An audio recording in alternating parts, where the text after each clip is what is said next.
So they want to make a deal, but I'm not satisfied with it. So we'll see what happens.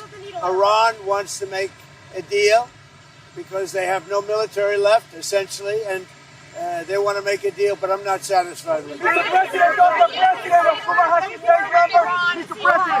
are you not seeking congressional approval to extend it? Because it's never been sought before. There's been many times, and nobody's ever gotten it before. They consider it totally unconstitutional. But we're always in touch with Congress. But nobody's ever sought it before. Nobody's ever asked for it before. It's never been used before. Why should we be different? Are you willing to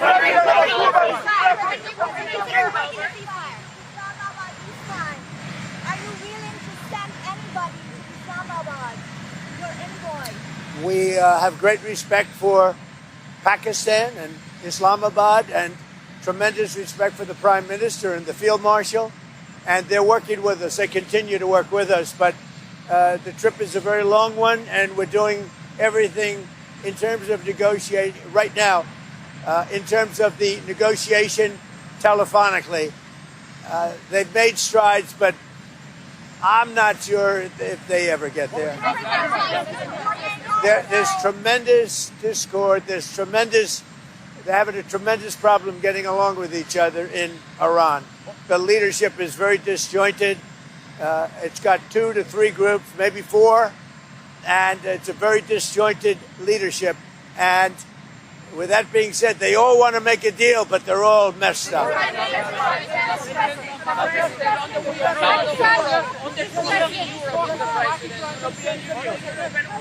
I spoke with the winner, a very good man.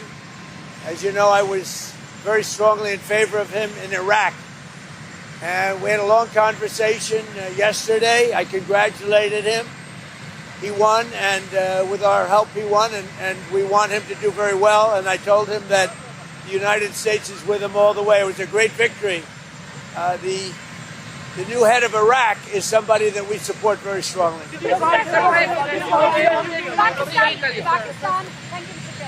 Pakistan has opened the land route with Iran. Did they consult you before opening it up to Iran? And are you aware of it? That was a vicious bee. I know everything about it. Yeah, I have great respect. Did they consult you? Are you from Pakistan? No, I'm not from Pakistan. I have great respect for Pakistan and for the Field Marshal and for the Prime Minister. Yeah, I know that. On the European Union yesterday, you talked about Italy and the withdrawal of troops from Europe, from Italy and Spain. Can you clarify with your words? Well, I'm not happy with Italy, and I'm not happy with Spain. And they feel it's okay for Iran to have a nuclear weapon. Anybody that feels it's okay for Iran to have a nuclear weapon is not very smart. And it'll be a terrible thing in the future. If they were ever allowed to have a nuclear weapon, you would have problems, the likes of which the world has never seen before, and it's not going to happen. And aside from that, right now they have no Navy. It's been wiped out. No Air Force. It's been wiped out. They have no anything. They have no anti-aircraft. They have no radar. They have no leaders because, frankly, their leaders are very disjointed. They have a lot of problems right now. They're not getting along with each other. Their leaders are not getting along with each other. So. Why? We raised the tariffs on cars coming in from the European Union because the European Union was not adhering to the trade deal we have. So based on that, now, when they build their plants, of which they're spending over $100 billion, all countries, not just the Union. When those plants open, there won't be any tariffs. But we raised the tariffs because they were not, as usual, they were not adhering to the agreement that we have. We have a trade deal with the European Union. They were not adhering to it. So I raised the tariffs on cars and trucks to 25%. That's billions of dollars coming into the United States, and it forces them to move their factory production much faster. We have right now in the United States over $100 billion of car plants being built. It's a record. We've never had anything like it from all countries. Japan, South Korea, By the way, Canada, Mexico, they're all building plants in the United States. But the European Union was not adhering to the deal that we made.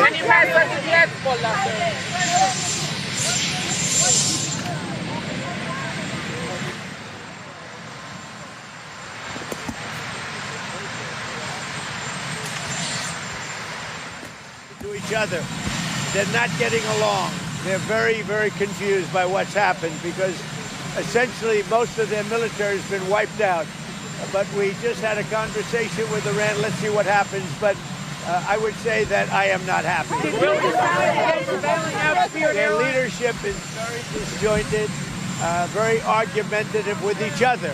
They come back, one says one thing, one says another. They're very confused. Obviously, their country has been, frankly, decimated. Their Navy is gone. Their Air Force is gone. Many of their soldiers, unfortunately, are gone. They've got to come up with the right deal. At this moment, I'm not satisfied with what they're doing. Did you decide against bailing out Spirit Airlines? Well, I guess we're looking at it. If we could do it, we'd do it, but only if it's a good deal. Claiming that they're preparing to shut down this weekend because they haven't gotten a deal. Well, we're looking at it, but if we can't make a good deal, no institution's been able to do it. I said, I'd like to save the jobs, but we'll have an announcement sometime today. We gave them a final proposal. Excuse me. Mr. President, it's day 60. Are you going to seek congressional authorization for... Well, no other country has ever done it. It's never been, as you know, most people consider it totally unconstitutional. Also, we had a ceasefire, so that gives you additional time. But no other country's done it. We're in the midst of a big victory. This is a victory like we haven't had since Venezuela, okay, to be honest with you. We haven't had, but, you know, we have a country that lost its way. It really lost its way. That's our country in terms of the military. Now we have a great military. We're on our way to another victory, a big victory, and I don't think that it's constitutional what they're asking for. These are not patriotic people that are asking. You know, when they say, even the losers, even the ones that say all the wrong things, admit that it's been amazing what we've done. The Strait is totally shut down. It's flawless. It's totally 100% shut down. Now, we've been dealing with Iran. They want to make a deal. They're not there. They're not with it. They're sort of, they get close, and then a new group of people come in. They don't know who their leaders are. They have no idea who their leaders are, but they're very confused, and that's because of the success we've had militarily. They essentially have no military. Let me just tell you, the war powers. So many presidents, as you know, have gone and exceeded it. It's never been used. It's never been adhered to, and every other president considered it totally unconstitutional, and we agree with that.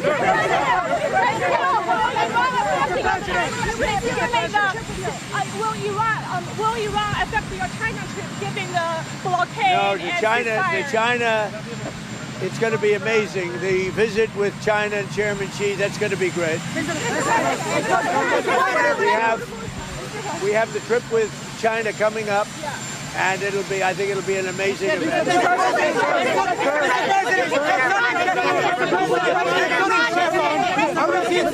Mr. President, if you can't get a deal on Iran, what next? What will you do? Well, right now we have negotiations going on. They're not getting there. They are very disjointed. They're extremely disjointed. They're not able to get along with each other as leaders. They don't know who the leader is. Their military has been defeated. If we left right now, it would take them 20 years to build back that country, but we're not satisfied at this moment. Are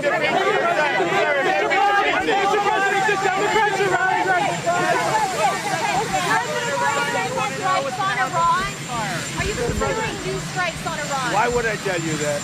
Spirit Airlines, what has been the holdup on a deal? Are they balking? We're looking at it. We're looking at trying to help them. Something we're not looking to get involved with, but if we can, it's 14,000 jobs.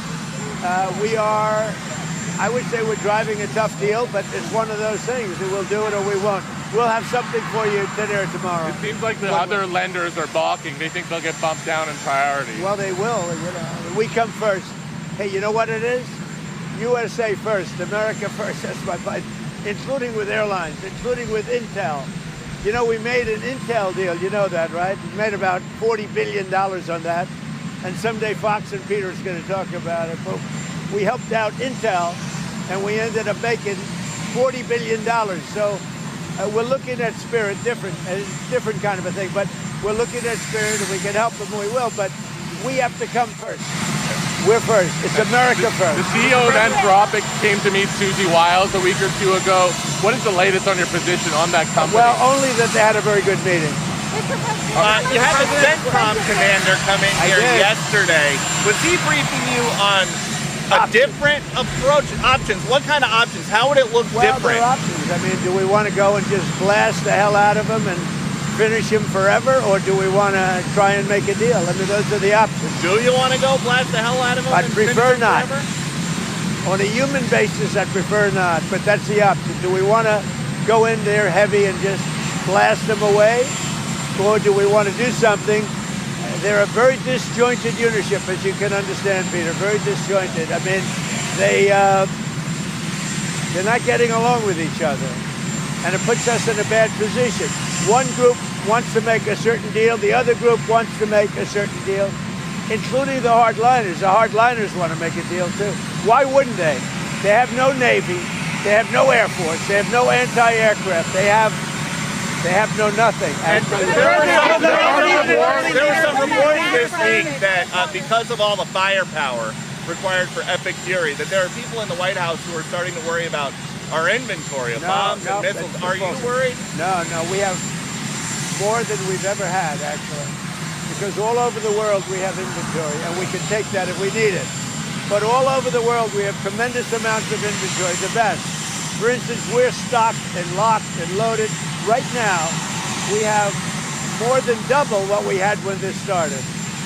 But, you know, we're all over the world. We're in many, many different countries, many different places, all packed up. Now, what happened is Biden came in like a stupid fool, and he gave a lot of what we had to Ukraine. Right. And $350 billion they spent. We don't do that. Everybody has to pay. The European Union pays us, but Biden didn't get money. He got nothing. But he gave a lot of the inventory away. Now, relatively speaking, it's not that, but it was a lot of inventory. He gave it to Ukraine. We built it up, but we have inventory from all over the world.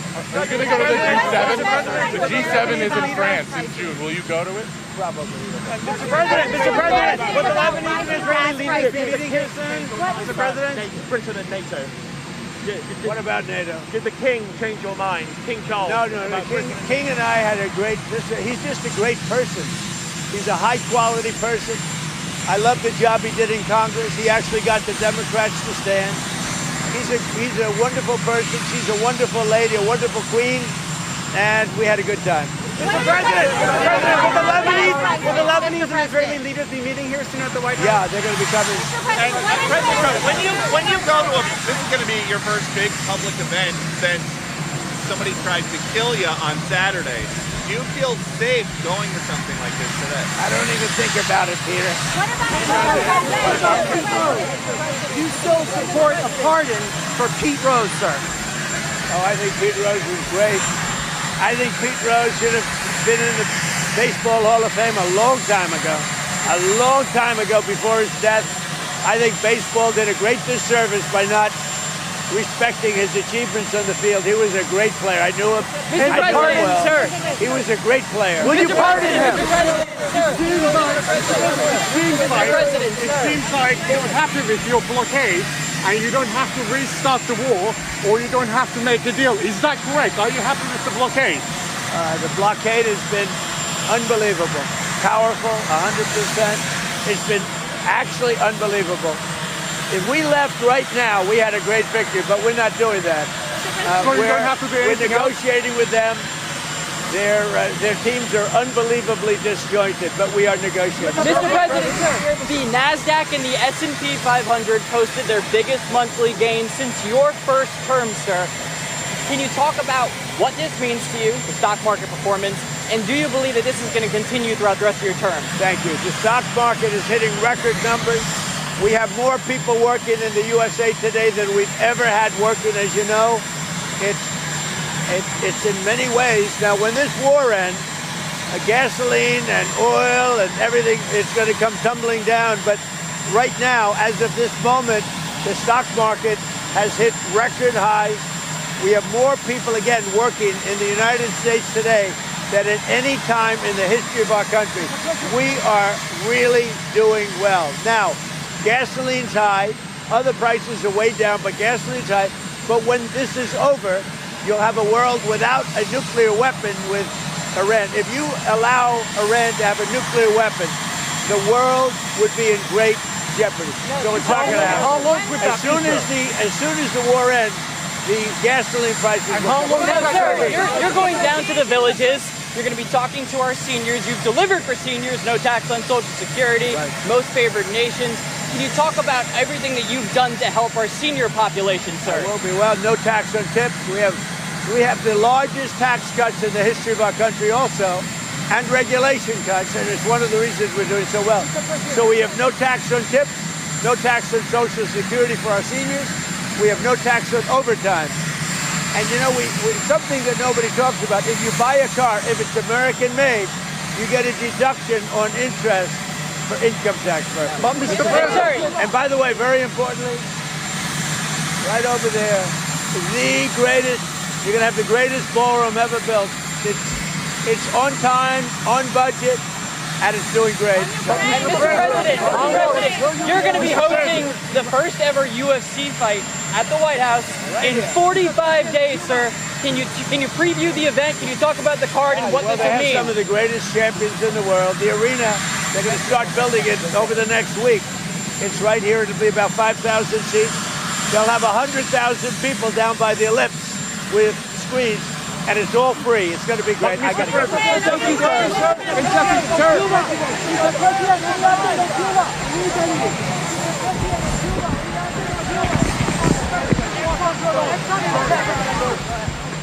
What's your message to Americans who are thinking of paying high gas prices?